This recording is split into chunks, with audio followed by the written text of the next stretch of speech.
I think it's impossible for us today to imagine what a revelation the first photographs would have been to people. These mirrors with a memory to record things that looked just like what we saw. People's ideas of time changed completely. For the first time, you would know what your grandparents looked like, even if they died before you were born. To see this process make its place in the lives of ordinary people is, to me, the most exciting thing about it. It changed everything.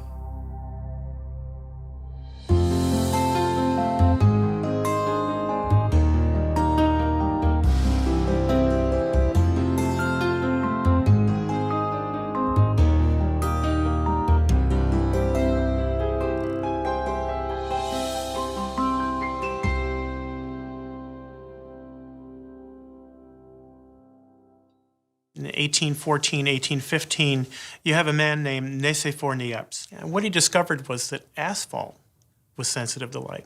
He painted the solution on a piece of glass and put an engraving on a piece of paper on top of that. And where the light shined through and exposed that asphalt, it hardened. If you put that piece of glass with the asphalt into a solvent, it will remove the areas that weren't hardened. The earliest photograph we know is on a piece of pewter made by Niepce. It's a view from a window. It's from the 1820s, and this image made by asphalt still exists. So that's the invention of photography. Niepce knows that he's onto something, and he takes Louis Daguerre on as a partner. Daguerre was well known in Paris in the 1820s, well before the 1839 announcement of the daguerreotype. He was a showman. He ran this 75-foot diorama. Daguerre himself wants to make images. He understands how a camera obscura works. Niepce didn't have the money, he didn't have the youth, he didn't have the health. He really kick-started Daguerre. When Niepce died, Daguerre continued his experiments on his own. By 1839, Daguerre has a system that is fully realized. It's perfect. It's a piece of copper coated with silver, and you have to polish it very well to the point where you have a polish that when you turn the plate towards a darkened room, it looks black. And it's fumed with iodine, and when you take it out of the box, it's yellow. That's silver iodide. Plate is then put into a camera obscura, or we would say camera now, but a camera obscura. Given enough time, it's exposed.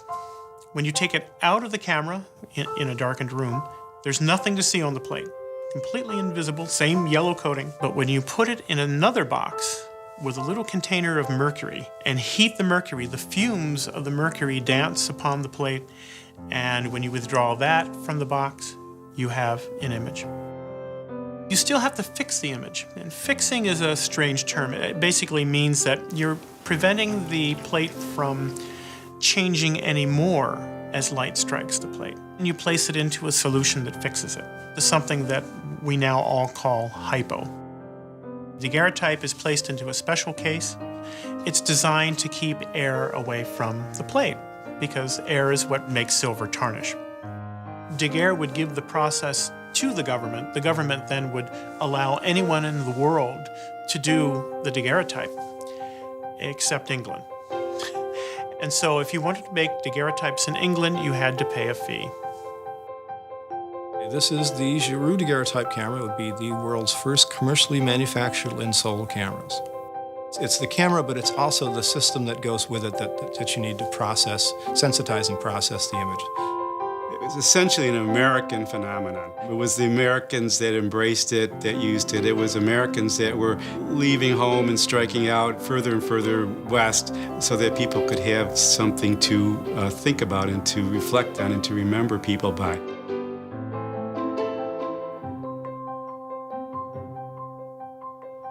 We're in the photography vault at George Eastman House. This is where all of our photo collections are stored. And here we have our wall of daguerreotypes. We have one of the largest collections of daguerreotypes in the world, over 3,500 daguerreotypes, including 1,500 French daguerreotypes, which is the largest collection of French daguerreotypes outside of France. The daguerreotype is both a negative and a positive image at the same time. Well, I think really to see a daguerreotype and get the full effect, you have to be holding it. It's an intimate thing, it's reflective, and sometimes you do see yourself, and that's kind of makes you part of the object. With daguerreotypes, there's infinite detail. There's something just so compelling about daguerreotypes. They're not made with the negative, so that daguerreotype plate was actually in the room with the person being photographed. So there's something of, I read as that person's energy on the plate. It's a very, very permanent process, much more so than all the processes we grew up with.